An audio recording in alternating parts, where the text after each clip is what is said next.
Good morning. I am Miss Katrina, and I'm going to read you a story from the Laugh and Grow Bible for Kids. So just a minute. Noah and the flood.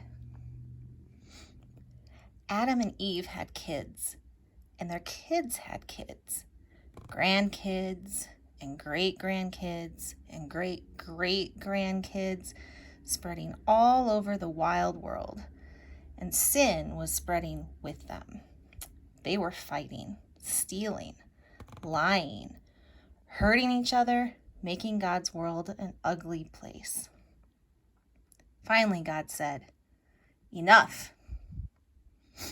It was time to start again. God decided to pick one person, one good person, to start his world over again. But who? In all that sinning and fighting and hurting, was anyone good and kind enough to trust with such an important job? Yes, God chose Noah. Noah was a righteous man. He tried very hard to make the right choices, and he tried hard not to fight or steal or lie.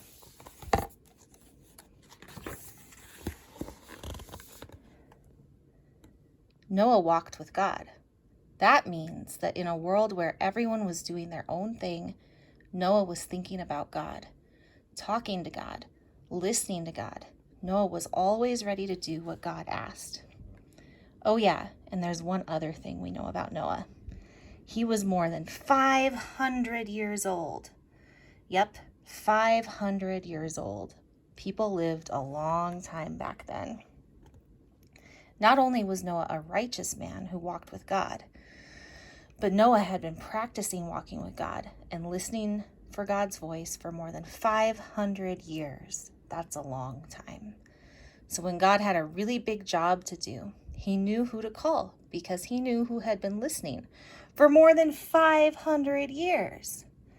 God said, "Hey, Noah, build a boat."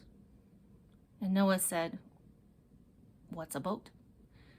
And God said, "It's a thing you can float in if there's a flood." And Noah said, "What's a flood?" And God said, "It's when water covers everything. It's why you need a boat." Noah said, "How big?" God said, "Big enough for your family." And Noah said, "Anything else?" And God said, "And some animals." Noah said, "How many animals?"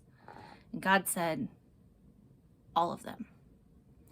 At this point, Noah probably fainted, and God probably had to poke him, like with a stick, to wake him up again. Then God gave him plans for building a boat, a very, very big boat.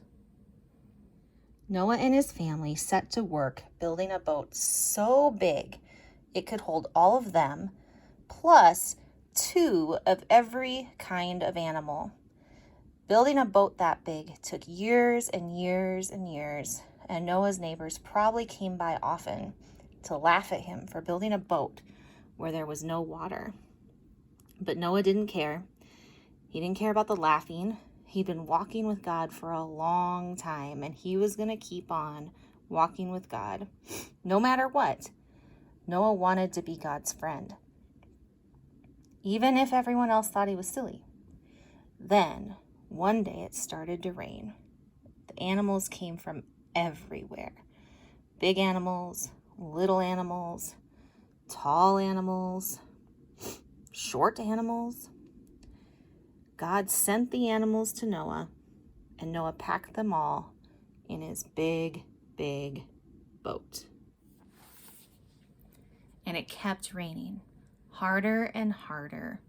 Suddenly, having a boat looked like a pretty good idea. God covered the land with water so that all the sinning and fighting and hurting could finally stop. All the fighting and hurting died, but so did most of God's creation. It was a very sad time.